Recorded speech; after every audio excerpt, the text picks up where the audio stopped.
It's good to see you again. It's been so long since you've been here. You had me thinking you were dead. How's your taxpayer mansion? So much for staying tuned as usual. It's a beautiful Friday morning and we're here to interact, to interface with you and to get to rub minds on trending issues around Plateau State, around Nigeria and probably around the world. Well, thank you so much for always staying tuned to make it possible for us to do what we know how to do best.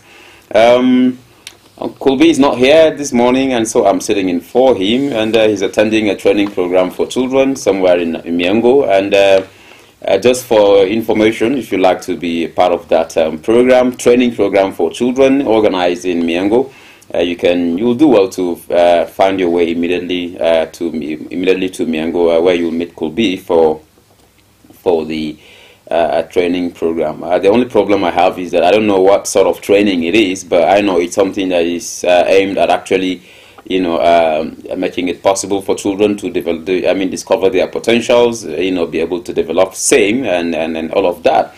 This is it. Like I did say, it's Unity Train, and I'll be sitting in for Colby, who is unavoidably absent. And as usual, I'm being joined in the studio by an erudite, very patriotic, community-minded teacher and senior citizen, university teacher and academic par excellence, and that's no other person than our very own Professor Poveno Bameyi, whose voice, is no longer unfamiliar as far as this platform and other platforms within and outside Plateau are actually concerned. Good morning, Prof. Yeah, Malam Doro, thank you very much for the fantastic introduction.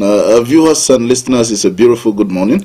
If you're in other parts of the world, good afternoon, good evening. We're glad that you're part of this broadcast this morning on Unity Train that is taking us to a fantastic destination. Please invite your friends, tell them we're on air, let them tune in, Facebook, YouTube, and of course 93.3 FM radio and Unity TV. And it's wonderful to be part of this wonderful broadcast. Muslim faithfuls, we say assalamu alaikum wa rahmatullahi wa barakatuh. And it's a beautiful Friday, a day of prayer, a day of meditation.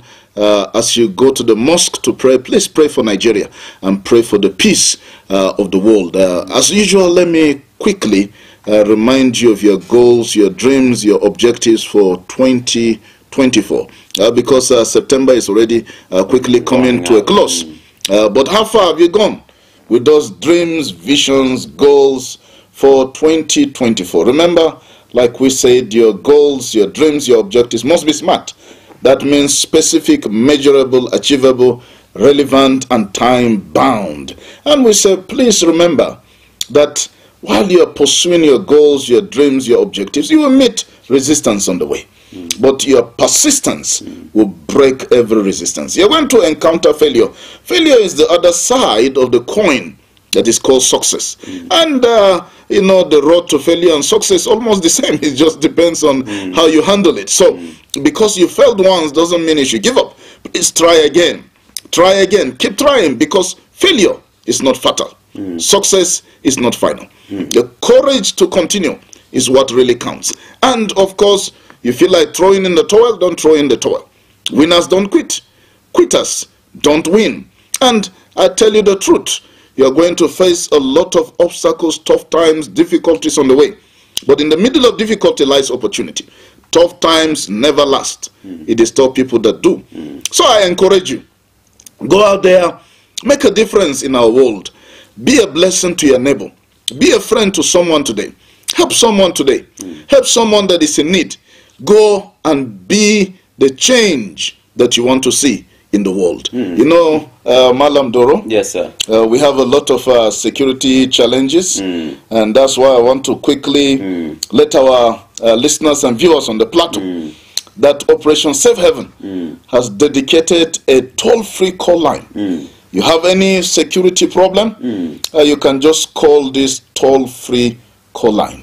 The number is 080 0002 and then 0203. Again, 080 0002 0203. It's a toll-free line. If there is any emergency, you know, you can just call. It's 247, 24 hours of the day. Yes. Now, you know, you were talking about could be attending a training. We also, at the Faculty of Veterinary Medicine, we're having a training over the weekend. Tomorrow, Saturday at 11 a.m. and Sunday at 3 p.m. We're having a training on crop farming, livestock farming, and other ways you can generate income. Some people don't know that from waste you can have money wealth. Can be made. Waste to wealth, trash to cash, and other investment plans, you know, that you can have, you know, to get some passive income, and if you want some active income also, you know, because salary will not be able to take people in the times and the seasons we're in. So tomorrow 11 a.m. we're empowering people. Sunday 3 p.m. at the Faculty of Veterinary Medicine, University of Jos at the permanent site. Just come around. Admission is free. It's part of our service to the community.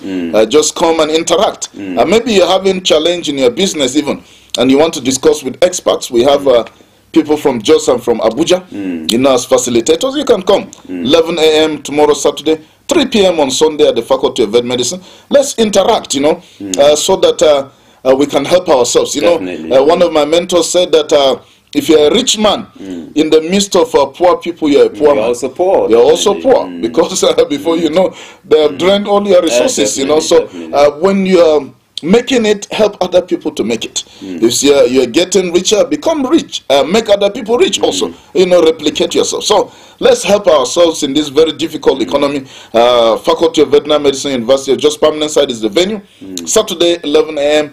Sunday 3 p.m. All right, you know, Malam Doro. Yeah, thank you so much. That's right. Prof. Yeah, I was waiting for you to finish for me to comment on the outfit. You know, typically Juma, and apparently because it's Friday. Yeah, beautiful Friday. I think I love that, Prof. That's right. I think I love that. Well, thank you for those motivational talks, and thank you again for the empowerment program you're putting. I know you're actually a stakeholder as far as the whole program is concerned. So we'd like to thank you so much for everything you've been doing for humanity, for Plateau, Nigeria, and in fact Africa as a whole, Prof. Sir. Yes. And without further ado, let's get down to business. You did say something about some toll-free lines, you know, made available by the for security purpose. Coincidentally, our first headline here has something to do with security. You know, security. This is from Daily Trust. It says that troops arrest gun runners in Plateau State. We might want to. Yeah, you know, it's really sad, you know, Malam Doro.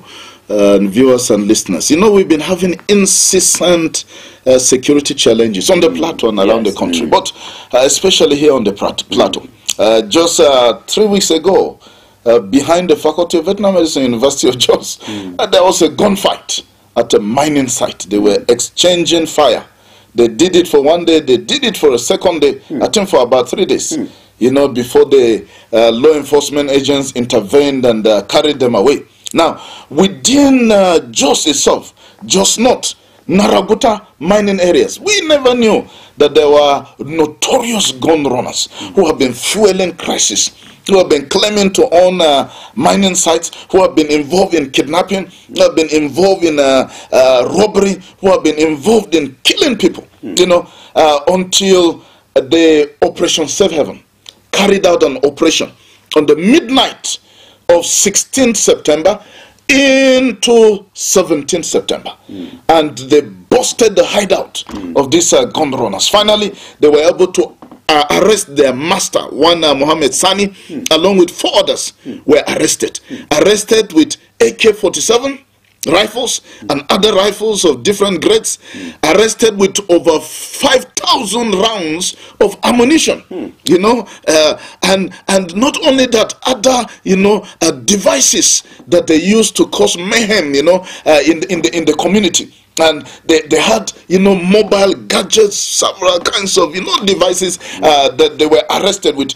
On Wednesday, the Operation Safe Haven paraded these criminals just 2 days back at their headquarters and say, look at, these are the people who have been causing problem, kidnapping people, giving guns to people, ammunition to people. They have been responsible for the loss of lives. You know, within the Just Not area, people have disappeared that have not been found, and it's unfortunate that we still have this happening in our community. You know, and we must salute Operation Safe Haven. I think this is a time to clap for Operation Safe Haven, to salute them and say kudos and say bravo that you've done well to get this notorious gang leader, this criminal Mohammed Sani, and his 4 associates, and the other ones, you know, that are on the run. We hope that they will be arrested very soon, and that they will face justice for causing, you know, a lot of insecurity within the Just Not local government area, especially the Naraguta community, and for fueling crisis and supplying weapons, you know, illegally, you know, to people so that they can use it to carry out nefarious acts, you know, and activities, you know, across not only Just Not, across the state, and even beyond to Bauchi, you know, and neighboring states. So we must salute Operation Safe Haven and really thank them. But let's talk about that Naraguta community. How is it that these notorious gun runners have been in that community for months, for years, and God knows how long? Nobody gave information. Nobody went to report them. Nobody carried out any activity, you know, to arrest these criminals. Nobody did anything. Probably, you know, the neighbors know it and they feel, well, let's not say anything, otherwise could backfire on us. You know, sometimes, you know, Malam Doro, you don't blame the people, because somebody has told me that we reported to the military about some criminals, and those criminals wiped out almost the whole family. So sometimes people are afraid because they don't know if they report maybe to the police, maybe the police might not take action. And then at the end of the day, the criminals might come back and say, you were the ones that reported us. Now we're going to deal with you. Just yesterday, Malam Doro, I was talking with one, maybe for security reasons, let me not call his name. You know, he reported a crime. And he even led law enforcement agents to go and arrest the criminals, because he knows them. The criminals were arrested and they admitted to the robbery that they committed. And then they were kept for 1-2 weeks. Just yesterday I was talking to this Malam. He told me that, do you know what happened? That I saw one of those criminals. I went around the Angwa and I saw that the criminal is walking free. Now, tell me, what is going to encourage this man next time to get involved in reporting criminals, if the criminals will be released, you know, after 2 weeks, and they'll be allowed to come back to the community because they have money to pay bail, maybe they have money, you know, to bribe their way and settle law enforcement, and then they're released. You know, this is very discouraging for some people in the community. At this juncture, Professor, there's been this, you know, suspicion or allegation that some of these security agents or agencies, you know, may have contributed to some of these prevalent and unending security problems, sometimes by way of either, you know, conniving with some criminal-minded elements, or by way of supplying weapons to them, or by way of even compromising, you know, some intelligence information on receipt of, you know, material inducements and things like that. So, like the Hausa person will say, in Akabita Barao si Abita Mabisahu, if, for example, the thief is guilty, the chaser of the thief might equally be guilty. Would you want to say something, Prof, sir, about even the integrity, you know, of the modus operandi, you know, of the Nigerian police, the Nigerian military, the NSCDC, or what you know, whatever? How best are they supposed to conduct themselves to be able to create some sustainable confidence in the Nigerian citizen? You know, integrity and character is very, very important when you are involved in handling security matters. Last year, if you recall, Malam Doro, something happened. The military here in the Maxwell Kobe cantonment just, they were able to apprehend their own colleague soldiers who who were not only supplying weapons to criminals, but were also found to be involved in criminal activities. They were court-martialed, dismissed from the military, which we must thank the military for acting swiftly, and then they're made to face, justice for their acts. Because how do you carry military-grade weapons and you give criminals? You give it to bandits, you give it to kidnappers, you give it to terrorists. And those terrorists bring returns and give those returns to you. We've had these compromises. Malam Doro, you recall, at different points in time, police officers have been implicated in criminal activities. Some of them have even been caught red-handed. Police have caught fellow police being involved, in criminal activities. And this is one of the reasons why the insecurity problem in Nigeria is hydra-headed. So it is very difficult. You're trying to handle it from the right, there is a problem from the left. You're handling it from the front, there is a problem from the back. You're handling it from below, there is a problem from above. From all directions. And that is why we've had this perennial, terrorist attacks, security problem, assassination, kidnapping, banditry, of all kinds, because that there is a compromise somewhere. Sometimes when the military are to carry out an operation, they will be ambushed by terrorists and wiped out. How did the terrorists know that the military were coming? How did they know it? Yes. They have an informant within the military or somewhere in the community that tells them that, look, the military are advancing and they will be passing through this road, so go and set up an ambush. And sometimes they put explosive devices, on the road, so that when the military come, they run over those explosive devices, they explode and, and kill many of our gallant military men. So this compromise is there in the system.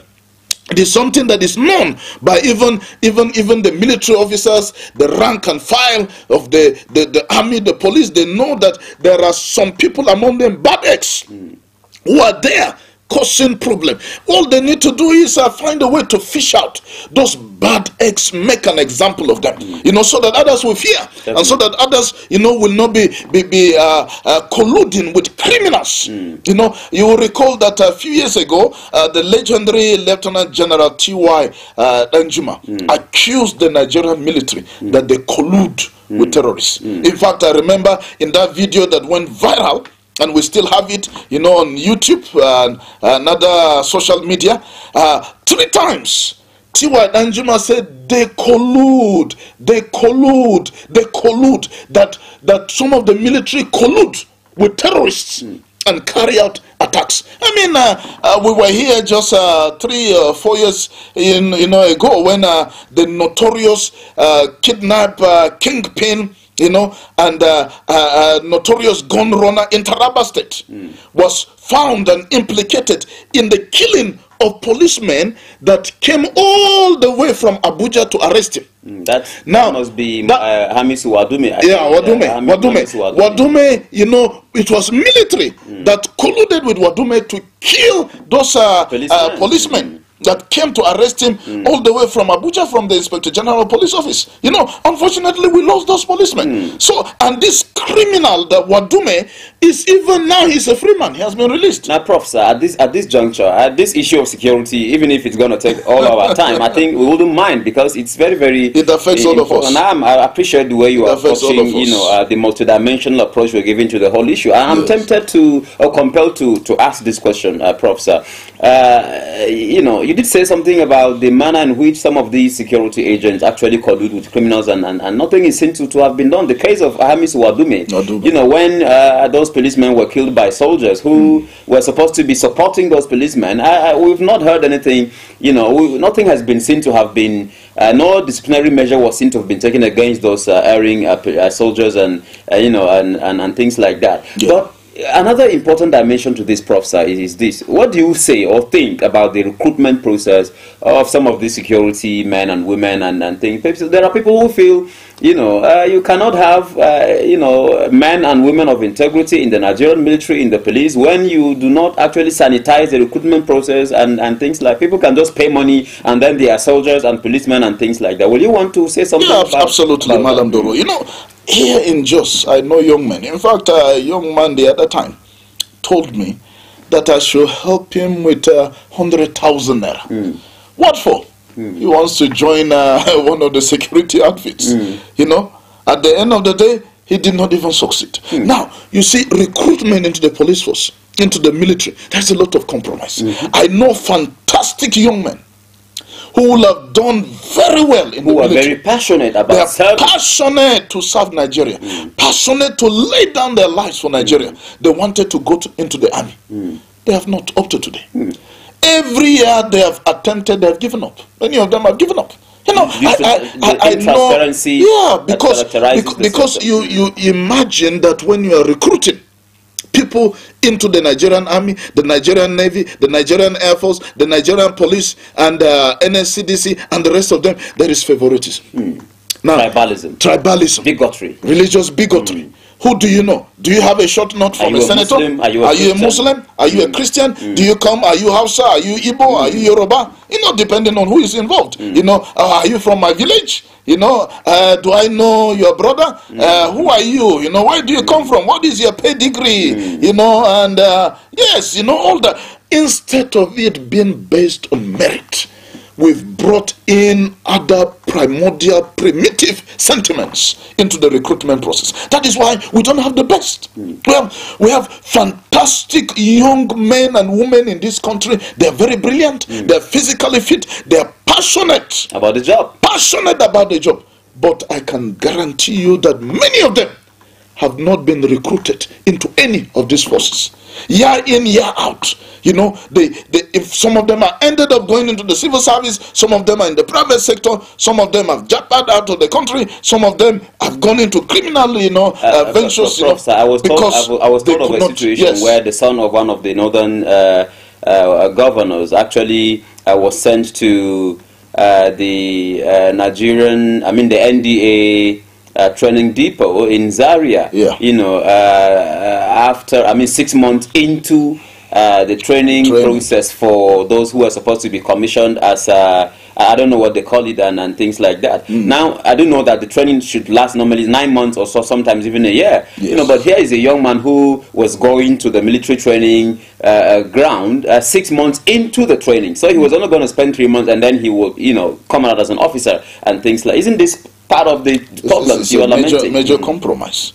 Because if you compromise the system, how are we going to have effective security? You compromise the system, how are we going to be able to contain, you know, this monster of terrorism, this monster of banditry, this monster of kidnapping that is affecting the country? I mean, we need a total overhaul of the process of recruitment into the Nigerian Army, the Nigerian Navy, the Nigerian Air Force, the Nigerian Police. We need a total overhaul. Something needs to be done drastically to sanitize the system. In fact, if you ask me, we should have neutral arbiters to be in charge of the process. People that have no vested interest. Let them be in charge of the process of recruitment. Not somebody who is there sitting and feeling that he's representing his ethnic group, or representing his religion, or representing his section of the country. No, but people that know that this job is for the security of the country, it is for the protection of the territorial integrity of Nigeria, for the welfare, for the security of Nigerians. People who have character and integrity, people who will not compromise, are the ones that should be in charge of the recruitment process. Otherwise, we will continue to end up with mediocres that will run away when bandits come. They will run away when terrorists are coming to attack. They will run away because, you know, of the way they were recruited into this security process. Thank you so much, Prof. Sir. That was very, very eye-opening and thought-provoking and all of that. Now, let's go quickly into our next headline. Okay, should we be rounding up? Okay, yeah. Maybe when we return from the break, we'll take our next headline, and then we will see what Professor Bameyi has to say on some of these issues. Listener and viewer of Unity 93.3 FM and TV, we thank you for being there. We'd like to take a short break at this juncture, but stay tuned because when we return, the discussion continues. Thank you for staying tuned. Mr. Politician, it's good to see you again. It's been so long since you've been here. You had me thinking you were dead. How pay a mansion. How was your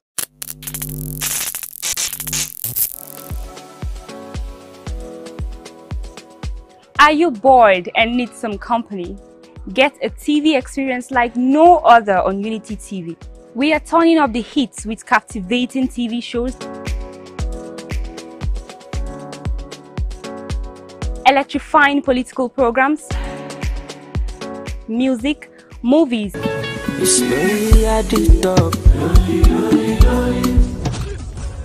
and lots more that will leave you craving. I'm sure you want to know more. Tune in to Unity TV today and let the excitement take over.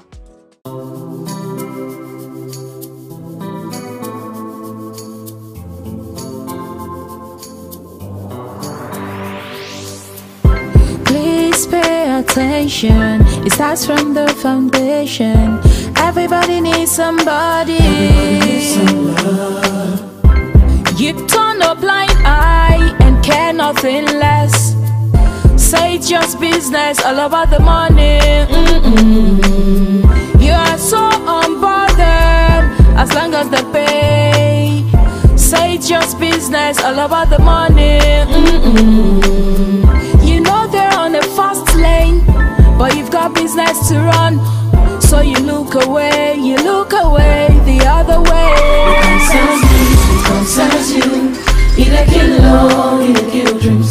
It a land people for jail. War against drug abuse. Get ready to be entertained and inspired by the incredible stories around the globe. Don't miss out on the excitement. Hello at Work is an ultimate TV program that brings to you the interesting stories and daily happenings worldwide. Join us Mondays and Thursdays 10 a.m. as we dive into the daily happenings and stories. Tune in and stay. Say hello to the world as you bring in your ideas, as it is a perfect blend of entertainment and information. Get ready to stay up to date while being entertained. I was the head boy in my primary school, senior prefect and best graduating student in my secondary school, but drug abuse almost ruined my life. I was on an average of 2 grams of cocaine per day. I was taking 8 ampoules of pentazosine daily. European shisha, cocaine. I became a user, a dealer, and a gangster. I saw other users drowning. I knew I didn't want to be like them, but I was already trapped. My family disowned me. My employment was terminated. I sold my car, sold my house. I'll go out well-dressed and return shoeless, shirtless in exchange for drugs. I was seeing things that were not real, and I once stabbed myself because I felt something crawling under my skin. I contacted NDLEA and started therapy. I spent 3 months in therapy. I spent 8 months. It's easy to relapse, but your mind has to be stronger than the cravings. Drugs does not love you. You are not the one using drugs. Drugs are the one using you. Say no to drug abuse. The Financial Services Regulation Coordinating Committee, FSRCC, in collaboration with the National Broadcasting Commission, NBC, wishes to draw the attention of the public to the worrisome increase in the activities of illegal financial operators, IFOs, which threaten public trust and the stability of the Nigerian financial system. The FSRCC and NBC hereby advises the general public to refrain from dealing with unlicensed financial operators who deceive individuals with unrealistically high investment returns. Make sure to verify the licensing status of such companies and schemes on this website. To report any suspicions of illicit financial activities, call 0700 225 5226, 0800 225 5226, or +234 817 665 6273. Let's work together to uphold the integrity of Nigeria's financial system. Announcer, FSRCC. Mr. Politician, it's good to see you again. It's been so long since you've been here. Viewer of Unity FM and TV, we thank you so much for being there, and we had to take a short break, but we're back now, and the discussion continues. It's a beautiful Friday morning, and Professor Bameyi has been doing it as he has always done it. You heard him before the break on security issues across the country, in Plateau State, and even beyond. And he gave us some very interesting perspectives on those issues and all of that. Prof. Sir, we're glad to have you back. Thank you very much. Yeah. Now, we'll let you take a little break on the security matters. Let's go into some other trending national issues, Prof. Sir. We have this from the Daily Post, which says petrol price renders 70,000 minimum wage useless, Prof. Sir. Well, living conditions. The Nigerian Labour Congress made that statement under the leadership of Comrade Joe Ajero, who is the NLC president. Comrade Justus Osifo is the president of the Trade Union Congress of Nigeria, TUC. Now, you will recall that right from the time His Excellency Bola Ahmed Tinubu became president, there has been this ongoing negotiation about minimum wage. When His Excellency Muhammadu Buhari left, minimum wage was pegged at 30,000 naira, and some states even could not even implement it.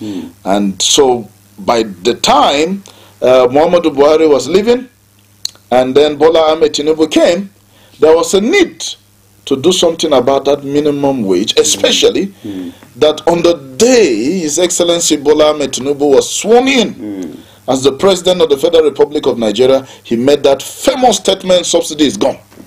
And immediately he made that statement. By the time people were leaving the Eagle Square, people have adjusted the meters in their various filling stations.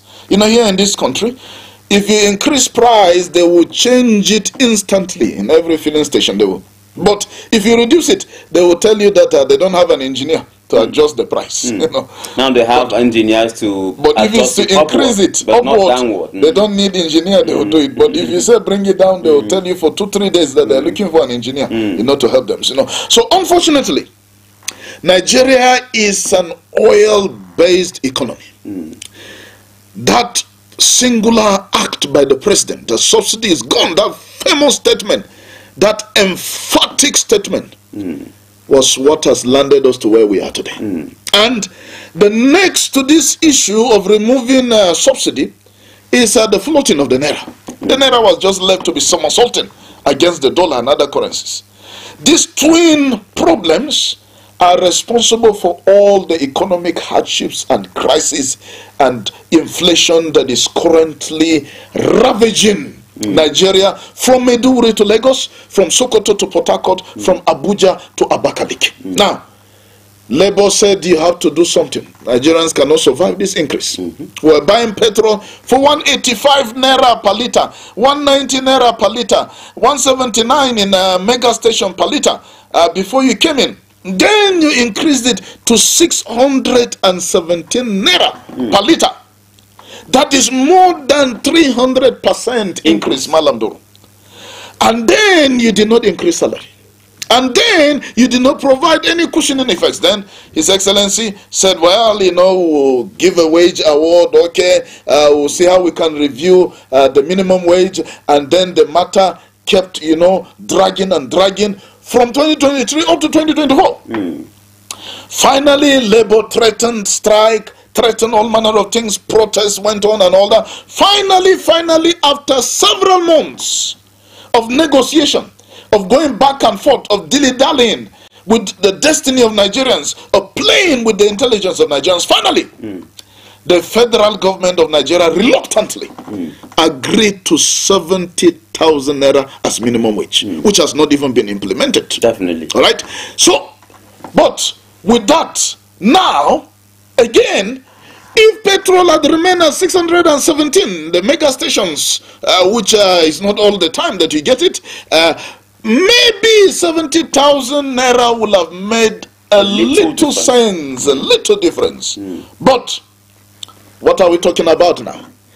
Suddenly fuel price was increased again overnight.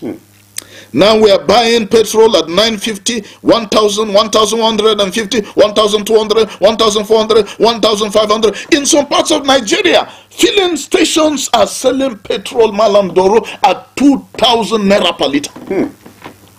Here in Jos, we are lucky. I saw one of the filling stations proudly displayed their pump price because they are one of the lowest, 1,150. They displayed it proudly, because where else will you get at 1,150? So they have tried. Now, with that increase from 617, minimum wage 70,000, to 1,200 naira. What is 70,000 naira minimum wage? I put it to you, Malam Duru. My car with 70,000 naira, I cannot have a full tank of petrol. Just at this juncture, Prof, sir, I stumbled on a statistic, somewhere ago, sometimes ago, where it is said that minimum wage in the UK, for example, is £1,830, which is more than 2 million, in Nigerian, in the naira. I mean, in Nigerian naira and all of that. And with that amount, a family of 4 is not likely to spend, more than £200 out of that amount, which is not more than 12%. Of that total amount. But here in Nigeria, where the minimum wage is not up to £50, you are expected to to fuel your car, to pay tuition, to do all manner of things and all of that. Now, I'd like you to approach this from this perspective of the realities facing us as a nation, our peculiar situations, the sort of life that we are living, and the possibility of being able to survive on 70,000. If you go to the United Kingdom, minimum wage is fixed at a rate with consideration that families have to eat, not just any kind of food, balanced diet, that families have to pay bills, electricity bills, they have to pay for water, they have to pay for satellite TV, they have to pay for internet, and the mobile phones they use. Again, families will need money for welfare, health care, and all such, in addition to the normal things. Before they arrive at the minimum wage, all these things are put into place. So, if in the United Kingdom they pay 1,800, 2,000 pounds as minimum wage, they have put all these things into consideration. The same thing in the US. All these things are put into consideration. There is no minimum wage in any of these countries that cannot cater for a family. An average family in those countries. In let's even talk about developing countries like ours in the Middle East and in Asia, Southeast Asia. Malaysia, for example, where I lived for years, the minimum wage is the equivalent of at least 500,000 Nigerian naira. It's a little bit above that, but on the average, the minimum wage, if you convert it, will be about 500,000 Nigerian naira. The least paid, civil servant, the least paid government worker in Malaysia.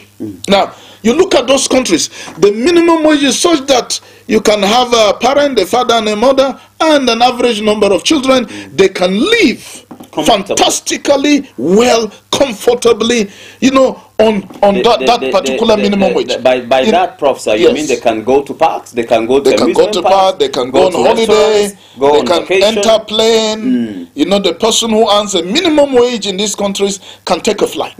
In Nigeria, who are you? Flight is for the elites. Flight is for the politicians.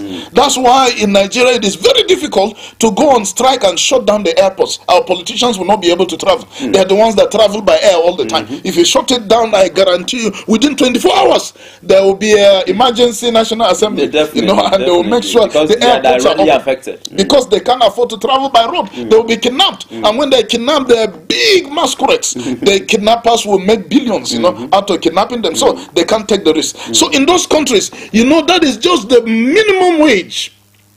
In addition to that, there are incentives that are given. When I was in Malaysia as a foreigner working as a senior lecturer in University of Malaysia, Kelantan, when they discovered that I had a wife and children, they started returning back my tax to me. And they exempted me from tax. Prof, why didn't you stay there? We have always asked this question. You might want to say something in my own country, Nigeria, the tax I pay is about 30% of my salary. goes as tax. Every month, if you see the humongous amount that is deducted by IPPIS from my salary in the name of tax, you just wonder what is happening in my own country. And whom you're actually working for. In my own country that I'm working for. When I worked in East Africa, there was very little tax deducted from my salary. I was being paid in US dollars in Uganda as an expatriate. They were deducting very almost next to nothing as tax. But in my country, I am so heavily taxed that sometimes you look at the salary and you wonder, where has the money gone to? A lot of it has gone into tax. They are not only taxing the basic salary, they are taxing all the allowances. They are taxing the whole total net pay. And that is not the norm around the world. And that is why you see ASUU has been resisting this IPPIS. IPPIS is a conduit pipe of corruption. IPPIS is the headquarters, the personification, the metaphor of corruption in Nigeria, where ghost workers, their names are there, where salaries disappear, where people have to go every month to Abuja. I dare you go to the IPPIS headquarters today in Abuja. You will see literally dozens, hundreds, if not thousands of people who have gone there because their salaries have been affected. Either they have been underpaid, or they have not been paid at all, or they have just seen some mass deduction from their own salaries, no explanation, and they will have to go there to go and fight it. And to fight it, you're not going to fight it free. You have to bribe your way all through the process, from the gate till you get to the highest person. Now, we are talking about this minimum wage matter. So, with the inflation, hyperinflation, galloping inflation, skyrocketing inflation that has hit Nigeria, Nigerian Labour Congress is saying that, look, 70,000 naira as minimum wage is useless. It's a joke. If that 70,000 cannot fuel my own car, Malam Doro, how is it going to pay school fees? How is it going to feed the family? It cannot buy one bag of rice. How is it going to take care of an average Nigerian worker? Let's assume that an average family, this is just an assumption, father and mother and 4 children. We know that many families are much larger than that. But let's even assume that there's just a father and a mother and 4 children. Now you have 6 people. How far would 70,000 naira minimum wage go? It's not going to go anywhere. How much is a kilo of meat? Go to Faringada today. 1 kilo of meat is 5,500 naira per kilo. And that family, if they're going to be eating 3 square meals a day, how long will 1 kilo of meat last? Now you have to buy oil. You have to buy, the condiments that go with it, the oil and everything. You have to get rice and beans and all the rest. Now you need firewood to cook, or get gas to cook, or whatever. And all these are out of the reach of the common man. Because even if you want to use firewood, where do you get the firewood? It's expensive. Definitely. You want to use charcoal? Charcoal is expensive. Sure. You want to use gas? Gas is 1,400, 1,500 naira per kilo. Per kilo. So, how will the common man survive in this country? The roads are bad. There is electricity tariffs have been hiked up. Where you have the electricity, you pay through your nose. And then you are given 70,000 naira as minimum wage. This is the lowest minimum wage in the history of Nigeria. It is the lowest. By number, it seems to be large. It seems to be largest, 70,000. But by purchasing power of the naira, it is the lowest since 1960 when we got independence. In fact, it is the lowest since even the pre-colonial era. Now, Buhari's 30,000 minimum wage is higher than Bola Ahmed Tinubu's 70,000. Ask me why? Because of the inflation. Inflation has made the 70,000 a joke in today's economy. Because 30,000 naira when Muhammadu Buhari was leaving office, 29th May 2023, that 30,000 naira, the dollar was exchanging for 446 naira to $1. Today, it is 1,600 naira to $1. We were buying petrol 179 in NNPC mega station, 179 per liter. Today, we are buying petrol 1,150, 1,200, 1,400 per liter. So that 70,000 now has become useless as minimum wage. It has become the lowest. When Buhari was leaving office, at least you can still get a bag of rice for 40,000 naira, or thereabout. Which was still high even then. Which was still very high. We were even complaining. We were crying and lamenting. But look at it today. 70,000 cannot buy you a bag of rice. So the 70,000 minimum wage is a joke. The government just gave us money with the right hand and they're taking it back with the left hand. Professor, let's talk about, why government exists in the first place. When President Tinubu was removing subsidy, or after he had removed subsidy, one of the reasons he gave was that, the subsidy regime was not sustainable because there were hawks, there were some criminal-minded citizens who were feeding fat on the subsidy proceeds and things like that. But on another, hand, Nigerians will tell you, Professor, that the same president who has removed subsidy with the support of National Assembly members and state governors and all of that, are actually enjoying subsidy, on all manner of things from taxpayers' money and all of that. For example, the president lives in, a public property called Aso Rock, which, whether we like it or not, is being subsidized. Absolutely. Because it's not the president's personal property and all of that. Governors too live in public properties, made possible by taxpayers' monies and things like that. And recently, the president purchased, an airplane that is said to be worth 150 billion. That also is subsidy and all of that. Now, Professor, tell us something. Why do Nigerian leaders find it so convenient to deny the common man things that they enjoy 100 times? Selfishness. Selfishness, selfishness, selfishness. Selfishness and greed has been the bane of this kind of faulty politics and democracy that we're having in our country, Nigeria. Now, our politicians think that we have short memories. They are playing with our intelligence. His Excellency Bola Ahmed Tinubu and his cabinet and friends and lieutenants were the same people that told us in 2012, in fact 2011, 2012, when they were in the opposition, that subsidy is a scam. They said subsidy is a scam. We still have videos of His Excellency Bola Ahmed Tinubu, Muhammadu Buhari, Tunde Bakare, leading protests in this country. Save Nigeria group, Occupy Nigeria, protesting all over the country. We still have Bola Ahmed Tinubu's video speeches that he made, castigated the PDP administration at that time, threatened fire and brimstone, and talked about how they were frustrating Nigerians, how Nigerians are suffering, how suffering is unbearable, the pains, the hardships of Nigerians is unbearable, and he spoke like a hero, like a messiah, like a savior of Nigeria.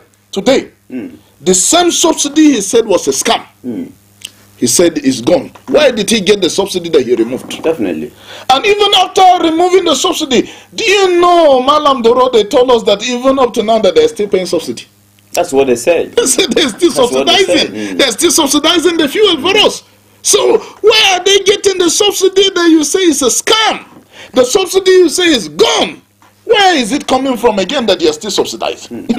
I mean, our leaders are not visionary. They are not selfless.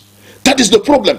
The president does not need a 150 billion naira presidential jet. The president of Malawi doesn't have a private jet. Zambia doesn't have a private jet. Go to other nations. They don't have private jets. Are they not moving around the world? Don't they attend conferences? Don't they travel to other nations around the world? Some of the richest people on earth don't own any aeroplane. A plane is a liability for every government. An economic liability. Look at Singapore. Singapore became a developed economy within 30 years. From 1965, by 1990, Singapore was already a developed economy. The Prime Minister of Singapore, Lee Kuan Yew, will go for UN conferences, go to Vienna, go to various kinds of conferences, international leaders. He travels by commercial plane. In fact, he said in one of those international meetings of heads of states, of governments of different nations, he arrived there with his simple bag, with a commercial plane, and he saw the president of Bangladesh, big aircraft packed. He saw African presidents, big aircrafts, that they have kept at the airport, and they'll be staying there for about a week or more in that conference. That is a waste. For each day, they'll be paying thousands of dollars. And that plane is not being used for anything profitable. It is not bringing any income to the country, so it's a liability. Anything that does not give you money is a liability. For example, a car is a liability. Except you're using your car as a taxi to give you money is a liability. Anything that does not bring money to you is a liability. Now that presidential jet, is it going to bring money to Nigeria? It's a liability. We don't need it. Some of the richest, strongest leaders on earth don't have private jets. His Excellency Bola Ahmed Tinubu, why can't you travel by a commercial plane? And how does a president feel being able to travel by a private jet made possible by taxpayers' money, when the same taxpayers can't even afford, a cost? Even one square meal they can't afford. If it's 1 meal, I don't know whether it's a square or what. They can't afford 1 meal in a day. In a country where people are committing suicide, where people are dying of hunger and starvation, where people are eating grass. People are eating grass in Nigeria currently. In a country that is bedeviled by bad roads, no electricity. The health sector is in shambles. The educational sector underfunded, in shambles. In a country full of insecurity, and now we are bedeviled by flooding left, right, and center.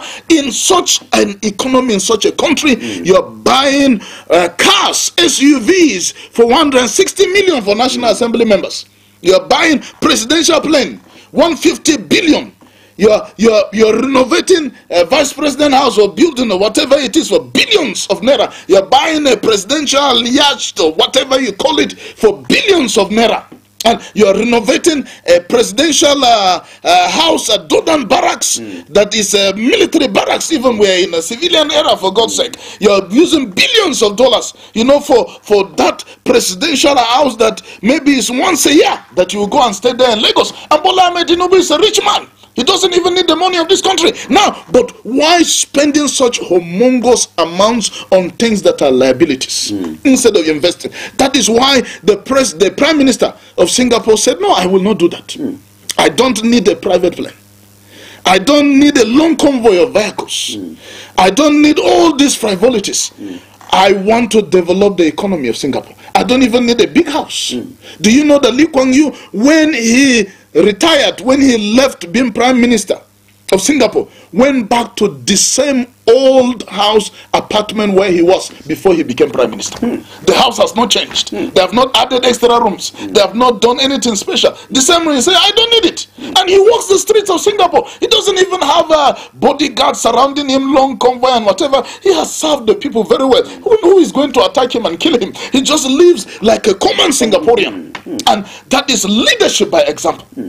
When you say you are a leader, you should eat the kose and the masa that your citizens are eating. You should live like other citizens. But when you are living fat at the detriment of Nigerians, when Nigerians are dying and you are jumping over their dead bodies and celebrating and rejoicing, and you're happy, you're glad, you're attending conferences, you're traveling all around the world and doing all manner of things. I think maybe His Excellency Bola Ahmed Tinubu heard all the noise we are making on this platform.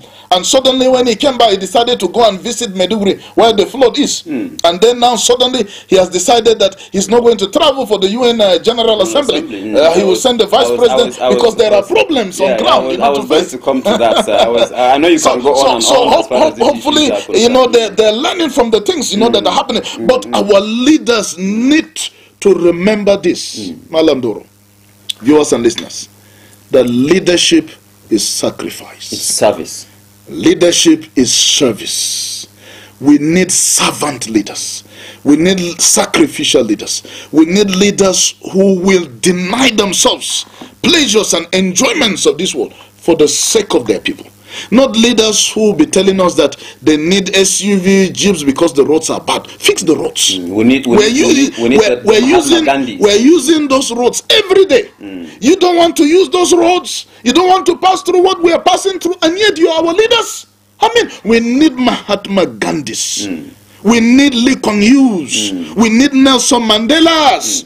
Visionary leaders who will make sacrifices. You know, one of those countries, I was looking at their president. Their president, even when he left office, was using this Volkswagen, this Concorde vehicle, staying in a one-room apartment with a parlor.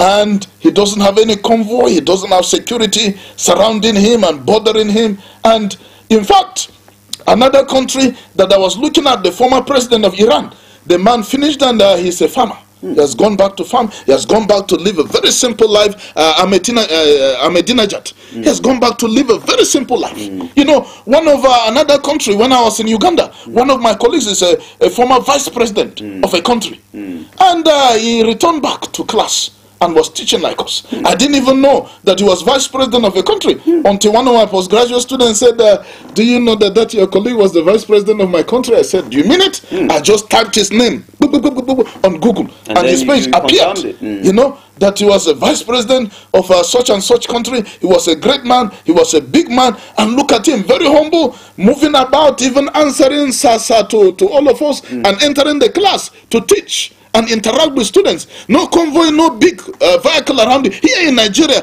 will the Kashim Shettima, after their tenure in office, will he be able to go back to class and teach? Will he go and live a simple life? Will he go and be riding a Kotono car, he alone, no driver, and interacting and eating kose and masa and corn with us, you know, by the roadside? You know, I know, visionary leaders, servant leaders. That's what we always have to stop you, because I know how you feel about some of these issues, and you're speaking our minds. We all feel the same way, you know, about some of these issues. But we do hope that those who should listen actually listening. And we can't stop talking, Prof. You know, we can't stop talking. The noise has to be made. Attention has to be drawn to issues and all of that. We're taking a short break or something? All right, listener and viewer, we will like to take a short break, but when we return, it will be time for you to call in and let us know how you feel about the interesting perspectives that Professor Bamiyi has given us on some of these trending issues and all of that. But that will also be after he has said one or two things about our next headline and all of that in just a few minutes. Stay tuned, we will be right back. Mr. Politician, it's good to see you again. It's been so long since you've been here. You had me thinking you were dead. How's your taxpayer mansion? How was your... Unity. Unity TV. I was the head boy in my primary school, senior prefect and best graduating student in my secondary school, but drug abuse almost ruined my life. I was on an average of 2 grams of cocaine per day. I was taking 8 ampoules of pentazosine daily. European shisha, cocaine. I became a user, a dealer, and a gangster. I saw other users drowning. I knew I didn't want to be like them, but I was already trapped. My family disowned me. My employment was terminated. I sold my car, sold my house. I'll go out well-dressed and return shoeless, shirtless in exchange for drugs. I was saying things that were not real, and I once stabbed myself because I felt something crawling under my skin. I contacted NDLEA and started therapy. I spent 3 months in therapy. I spent 8 months. It's easy to relapse, but your mind has to be stronger than the cravings. Drugs does not love you. You are not the one using drugs. Drugs are the one using you. Say no to drug abuse.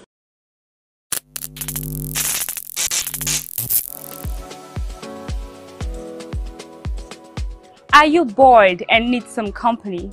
Get a TV experience like no other on Unity TV. We are turning up the hits with captivating TV shows, electrifying political programs, music, movies, It's me at the top. And lots more that will leave you craving. I'm sure you want to know more. Tune in to Unity TV today and let the excitement take over. The Financial Services Regulation Coordinating Committee, FSRCC, in collaboration with the National Broadcasting Commission, NBC, wishes to draw the attention of the public to the worrisome increase in the activities of illegal financial operators, IFOs, which threaten public trust and the stability of the Nigerian financial system. The FSRCC and NBC hereby advises the general public to refrain from dealing with unlicensed financial operators who deceive individuals with unrealistically high investment returns.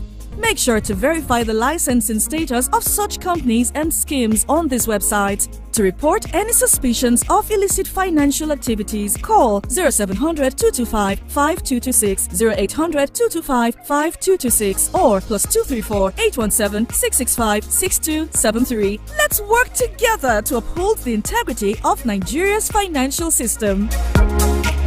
Announcer, FSRCC. Mr. Politician,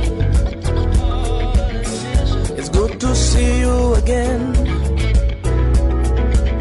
It's been so radio and TV, we thank you so much for staying tuned. We're back from the short break, and we've been putting the country as a whole in perspective. Specifically, Professor Bameyi has taken us on a ride on issues of subsidy removal, national minimum wage, insecurity, and all of that. We're back now. I would like Professor Bameyi to say one or two things on this headline, and then we'll open the phone lines for you to call in and let us know how you feel, what you think about the issues and all of that. We are a citizenry, and we have to keep talking and talking.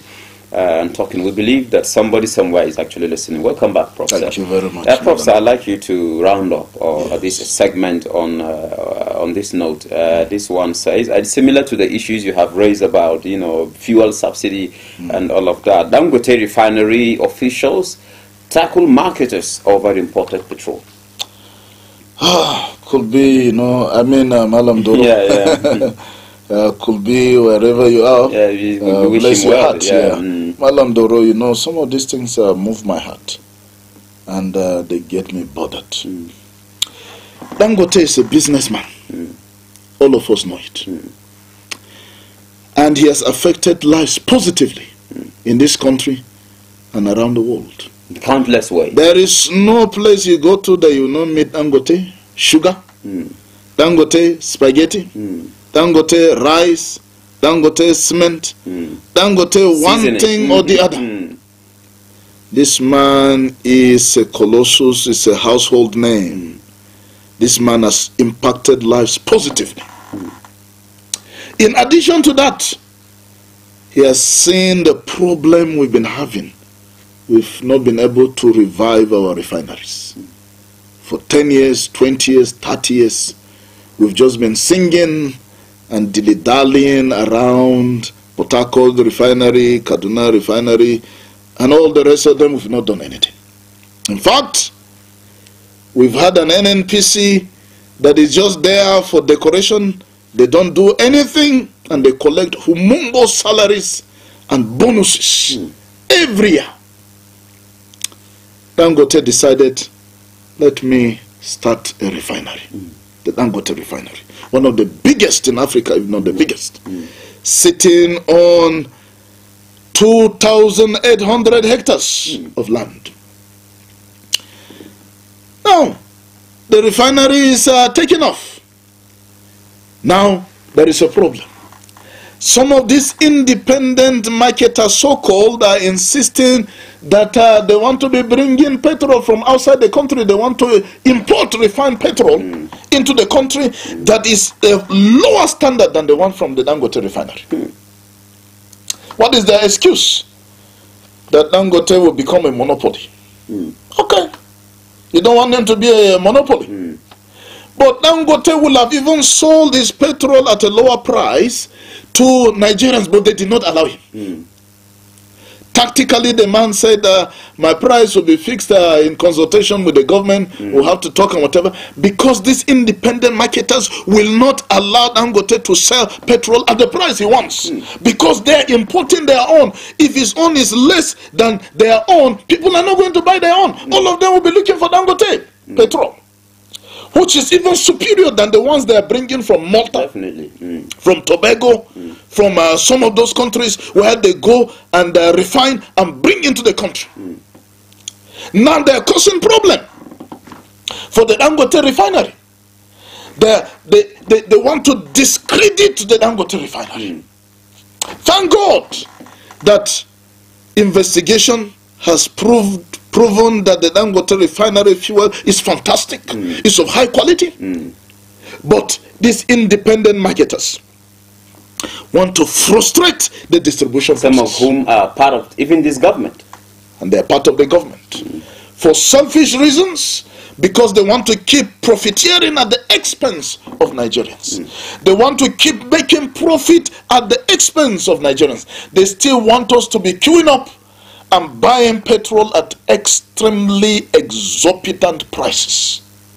That is why they don't want Dangote, who has enough petrol, he can serve the whole of the country. They don't need to import. They are still insisting on importing. And to import, you need dollars. To need dollars, when as you collect the dollars, you're weakening our naira. Because the currency that is in high demand is the one that always has the upper hand. And that's why you see our politicians, they always want the dollars, not the naira. So the naira keeps getting weaker and weaker and weaker. All these independent marketers and all the rest of them, whatever they call themselves, they are not patriotic Nigerians. If I were the president and the commander-in-chief of the Federal Republic of Nigeria, I would sanction, I would stop all this fuel importation. I will make sure that Dangote refinery is patronized and make sure that Nigerians have enough fuel all over the country and at subsidized rates. And then Nigerians will be happy. Let me tell you the truth.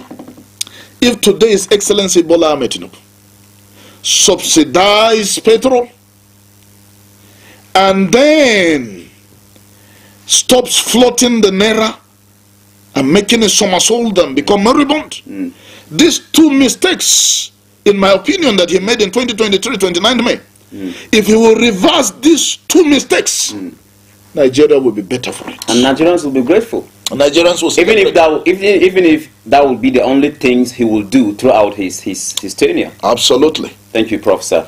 Well, these are matters arising from the Dangote refinery issue and all of that. And we will open the phone lines at this point so that you can call it and let us know how you feel, and also so that we can allow Professor Bameyi to take a little breath. You know, he has spoken extensively, very intelligently, and passionately about some of the issues facing you and I and all of that. And the calls are coming in already. Professor, you take a little break while we answer the calls and all of that. We'll get back to you for your closing thoughts and all of that. Thank you for keeping the calls coming in.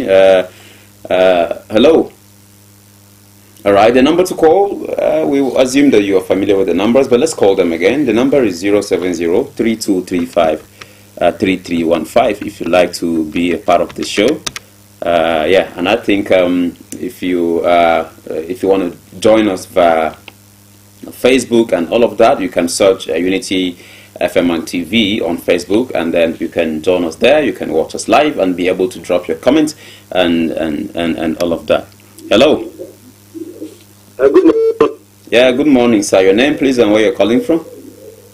Well, good morning. Yeah, good morning, sir. This is Honorable Jusat from Junction. Oh, Honorable Jusat. Go ahead, please. My brother, good morning. It shows like, honestly speaking, Prof, the topic this morning, you done a wonderful justice in the topic that we have today. Thank you, Honorable. Let me just come this way. Nigeria is not small suffer, Nigerians are suffering. And let us tell ourselves the truth. APC administration, they are not fair to Nigerians, because let me come this way. In 2015, the promises they made to Nigerians all are zero, because with the masses, anyone that we have contact with, they said that they deceive Nigerians. They said that they will give Nigeria, they make sure that insecurity stop in Nigeria. Suffering stop in Nigeria. But can they take us back to 2015? Nigerians are even praying.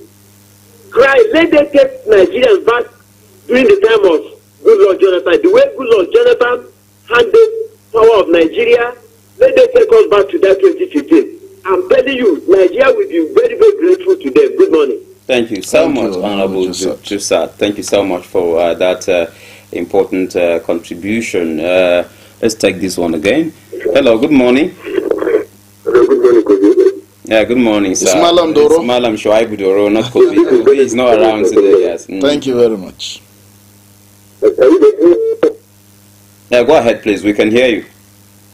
Okay, quickly. Let me also start with the beginning by commending your acting partner. All right. Nigerians appreciate you.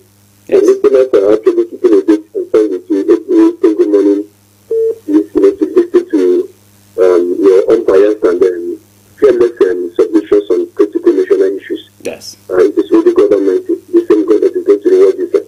Your brother shall never go unrewarded. Amen. If you look at the person, one of your in-house analysts, the person of extravagant knowledge, they will tell you that you can only tell what is the choice of a man by what is ready to put his money into. The choices of the current leaders who have, especially of the APC extortion, is not actually to feed this country. The APC have not come to feed Nigeria. If you look at the submission of an honorable Jusat, saying that the APC leaders from 2015, they should take us back to the time of Goodluck Jonathan. The Goodluck Jonathan, they rejected his government. The Goodluck Jonathan that was widely criticized and was out to give office. And Buhari came, the tsunami of Buhari came in 2015. That particular tsunami had the slogan that says APC Shack. I believe that you guys still remember APC Shack. Definitely. Now, APC have sacked everybody in Nigeria. They have sacked the labor union, they have sacked ASU, they have sacked Nigeria, and they prevented Nigeria with hunger. APC have sacked the sector in this country. They have sacked even the government products and even subsidy. And then Nigerians are saying that take us back to where you pick us from. It's APC actually giving this country to a progressive nation, or they are leading us to destruction. The question I'm asking this man personally as a citizen of this country and as a taxpayer, where is the government, where is the Nigeria giving in 2015?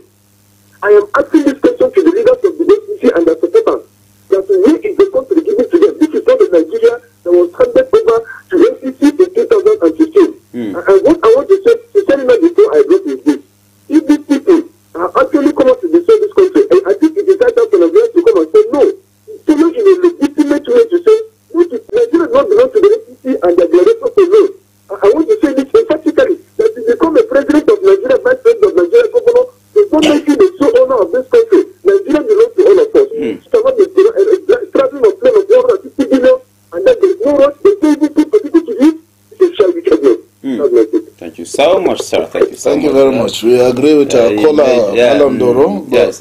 Just that on this platform, we are non-partisan. Definitely. We don't believe in APC or PDP or LP or any party. We are neutral, we are objective, and we would love to go back to 2015, except for the insecurity also. That was the undoing of Goodluck Ebele Jonathan. Definitely. He was not doing well when it comes to insecurity because bombs were exploding all over the country, especially in the northeast. In public places. So there was insecurity. We were bombed here in Jos, all over the country. They even went up to the UN building in Abuja and bombed it under Goodluck Jonathan. So that insecurity was the major problem of the Goodluck Jonathan era. Otherwise, the economy was better. Bag of rice was still 7,000 to 8,500 naira. 50 kg bag of rice, the naira was still exchanging at 160 naira to $1, naira about. So we're doing fantastically well economic-wise, but insecurity was a problem. And that's why we were happy that Buhari came in. We thought he would tackle insecurity. Unfortunately, he could not. And up to today, we're still talking about insecurity. But Prof, having said that, I think one important thing he said was that Nigeria belongs to all of us. It doesn't belong to any party. Absolutely. And, doesn't belong to any individual. There are people in the government today that are sort of attempting to personalize, at the country, at the expense of which is Nigeria is ours, every one of us. And that's why, as stakeholders in this country, Nigeria, we should not allow these politicians to be playing with our intelligence.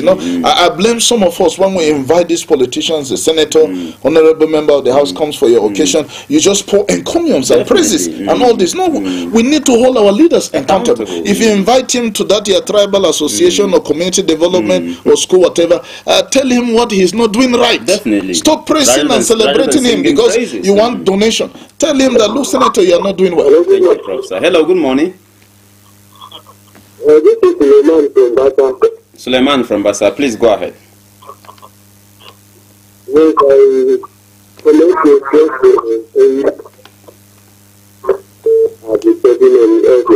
Amen. Thank you so much. Go ahead. All right, thank you so much, Suleiman from Basa. I think just appreciating us. Thank you so much, Suleiman. God bless you for that commendation. Hello, good morning. Good morning, Mr. Shaibu. Yeah, good morning, sir. Your name, please, and where you're calling from? Professor Banegi in the studio. Thank you very much. Good morning. Thank you very much. This is Adewumi. Oh, Adewumi. God bless you, Adewumi. Amen, Adewumi. You see my take this morning. The president made it that Nigeria should not be allowed to suffer or to death when they protested against Goodluck Jonathan.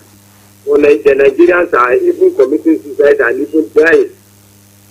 When it was during 1999, the Buhari's regime, price of fuel was just increased, it's not even up to 300 naira. For a president just spent a year and some months now, and over 1,000 has been added on fuel. Students cannot go to school. Parents find it difficult to pay the school fees of their children. Transportation fee very high. Mr. Dero and the professor in the studio. Please, I want to ask this question. Just a single warning costs 200 naira now. And I bought a reserve plate for 100 naira for Gosu. You see, the major reason why people voted the APC because they promised to end insecurity in 6 months' time. You understand? But even during Goodluck regime, it was not like this.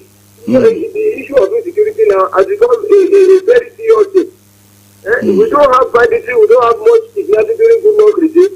So even the bomb blast. But presently now, you cannot, if the people cannot even see. Leadership is just getting too much. And you see, my major challenge with this administration is this. People cannot complain. Imagine the 10-day fast protest and another protest in coming October. If that protest, if this government to allow that protest to come up, then we are in trouble. Because they just have to settle this issue of hunger. You see, when there is issue of hunger, when the issue of hunger disappears in the problem you are passing through, then your problem is after. So the only thing language and all people understand is food. So it's high time that the APC government come up and do the right thing. There is not giving money to the government, giving money here and there by telling us that there are fraudsters that are benefiting from subsidy money. And presently now, those fraudsters are not enjoying and Nigerians are suffering. I think there is a question to be learned from this. And this 70,000 naira minimum wage by the NSC. You see, if they have listened to the poor, when we analyze that they should not release the regular of the government when they put up the power grid, maybe the issue of things would not have been like this. But now the government are holding Nigerians at the jugular and still holding the NSC at the jugular. And they are saying now that the 70,000 naira is not realistic. I think they need to save their music because they put us in all these situations we find ourselves. Thank you and God continue to bless you. you so much, Adeomi. Thank you, Adeomi. Adeomi is right, there. because it's very important. The APC government said the PDP failed in security. And when they took over, they failed also in security. Yes. In fact, insecurity, exponentially increased all over the country. And they also failed economic-wise. PDP was doing well economic-wise. But APC came in and they failed in security and failed in the economy again, So it was a double tragedy for Nigeria, unfortunately. Really unfortunate. Hello, good morning. Hello, good morning. Hello, good morning, sir. Your name, please, and where you're calling from. Hello. Yes, very good morning. Good morning. Good morning. Thank you. There is one thing pertaining this issue of petrol problem in this country. Something that I want us to consider, like if petrol is stable in this country, every citizen will benefit. But if you observe, the family of Tinubu, Tinubu, they are the ones in a Fanzine company in Malta. And times going on, they still buy Agi and Orlando. So it's one of those things that agents of Tinubu, that they want patronizing, disturbing the refinery. For the questions as Tinubu named this trunk, this leadership, his first budget is to buy yash. That yash is the one they are using to bring those petrol into this country. They are the ones carrying the crude oil and go and filter it, still bring it back to Nigeria and sell it for Nigerians. So all these things that they are doing, the Tinubu by himself is among those people that they don't want this Dangote refinery to stable in this country. May God help us. Amen. Well, I think he's raised some allegations here, Prof. Specifically, he said that there's been talks about an alleged purchase of a presidential yacht, some time ago, and the caller was actually saying probably the yacht is being used to actually import fuel and all of that by an oil company that is allegedly owned by Tinubu himself. He's simply saying that Tinubu has a vested interest in the whole oil saga and things like that, and all of that. Do you share that view, Prof? Those are allegations that have not been proven. Oil is brought in heavy-duty vessels across the sea. The only thing I want to say in relation to that is that all of us Nigerians, we must arise and ensure that Dangote succeeds. Definitely. If Dangote succeeds, it's better for us. We are succeeding. If we are independent of America, Germany, Malta, and all those countries, and we have our own crude oil, we refine it, we distribute it within our country, we take care of ourselves, we even use our local currency, it will help our economy. So we must all rise up in support of Dangote to ensure that he succeeds. Thank you so much, Prof. Sir. That's the clarion call this morning. We must rally around Dangote to make sure he succeeds. Hello, good morning. Good morning, Shaibu. Good morning, Professor in the house. Good morning. My name is Nahudi Dios, calling from Damina. It's been a while. Mr. Kinsley Barnabas. Yes. Yes, my brother. What I want to ask myself at times is that God that blessed Nigeria with all these resources is a foolish God. Because the government, more especially this APC administration, they are taking our words for granted as if our God that blessed us with all these resources is a foolish God. Number one. When during Buhari administration, Buhari keep on claiming past administration, 4 years went, 8 years ago, now, when we hear that God that bless us with all these resources, because now they are taking us for granted that former President Muhammadu Buhari was Minister of Petrol. Now the same President Bola Ahmed Tinubu is the same Minister of Petrol in this country. We are those suffering us like this. People are dying. People are those people to eat. But our president is some money to buy a private jet, buy a SUV vehicle. Whereby in this situation that we are crying, murmuring, how much is a bag of rice? How much even pure water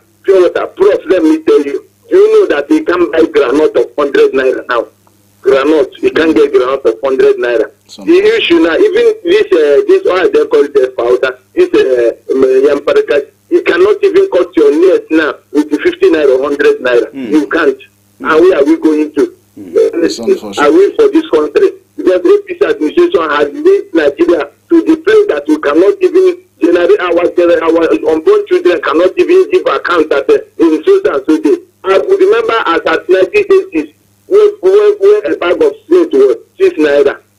My father bought it there, using it to be building. Now, how much is the bag of cement? All right. How much is the bag of rice? Now we they do ourselves.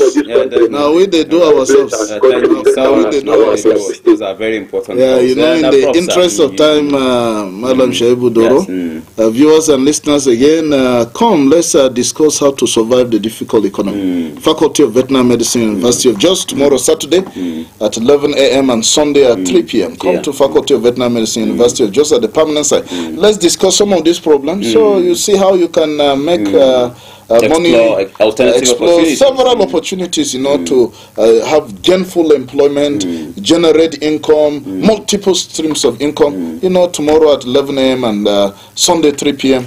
Faculty of Veterinary Medicine, University of Jos permanent site. So my parting words: don't give up on Nigeria. Please keep pushing on, and winners don't quit, quitters don't wait. Thank you so much, Professor Poveno Bameyi, regular guest on this show, senior citizen, an academic par excellence, and somebody who wants to see things being done right. We thank you so much, Professor, for always being there to share your perspectives on trending issues. Listener and viewer, we thank you so much also for being there. Happy Jum'ah, and see you next week, same time, same station. We'll be coming up with other interesting issues. My name is Shuaib Duru. Happy Jum'ah. See you on Monday. Mr. Politician, it's good to see you again.